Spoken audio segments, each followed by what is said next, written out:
যার উৎসব তার তার, কিন্তু সেই ধর্ম পালন করা এবং সেই ধর্ম বিশ্বাসীদের চলাফেরা করার রয়েছে সকলের অধিকার। আর বাংলাদেশটা হচ্ছে আমার সবার।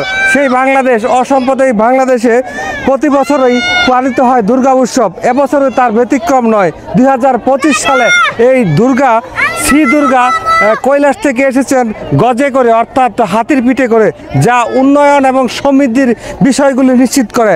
আবার যাচ্ছেন হচ্ছে দোলায় চড়ে, যা মহামারী এবং দুর্ভিক্ষের ইঙ্গিত বহন করে।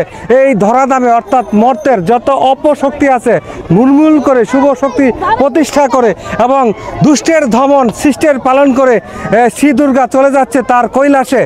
আর এখানে এই যে আপনার পালন করলেন, বিসর্জন দিলেন, আপনার কি অনুভূতিটা একটু বলেন? আমাদের হিন্দু সম্প্রদায়কে শারদীয় দুর্গাপূজা সবাইকে প্রথমে জানাই শুভেচ্ছা, আন্তরিকভাবে মন থেকে শুভেচ্ছা জানাচ্ছি।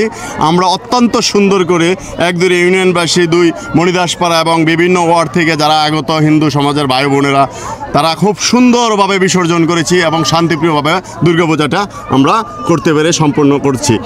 এখন কি আপনারা বিসর্জন দিয়ে যার যার বাড়িতে চলে যাচ্ছে? এখন আমরা বিসর্জন দিয়ে আমাদের মন্দিরে একটু কাজ আছে, ধর্মীয় কাজ, ওই কাজের জন্য আমাদেরকে যাতে শৃঙ্খলা বজায় রেখে সবাই যার যার গন্তব্যস্থানে যাইতে মানে এবছর আপনারা যে নিরাপত্তার একটা বিষয় আছে, মনস্তান্ত্রিকভাবে কিরকম ভাবে আপনারা? এই সরকার আমলে নিরাপত্তা বলতে অত্যন্ত সুন্দর ও সুশৃঙ্খল বিভিন্ন বিএমপি বাংলা জাতীয়বাদী দলের বিভিন্ন ধরনের এমপিরা আমাদের এই পূজাতে অ্যাটেন্ড করছে, জামায়াত ইসলামের লোকেরা অ্যাটেন্ড করছে।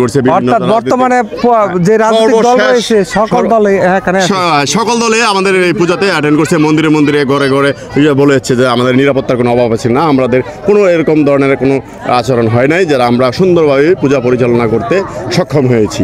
তাই আবারও বলতে চাই, ধর্ম যার যার, উৎসব তার তার, কিন্তু সেই ধর্ম পালন করার অধিকার রয়েছে সবার। আর বাংলাদেশটা আমাদের সবার। আর শামীম ওসমান ব্যাপারী, পুরাতন ব্রহ্মপুত্র নদীর তীর থেকে। সবাই ভালো থাকবেন।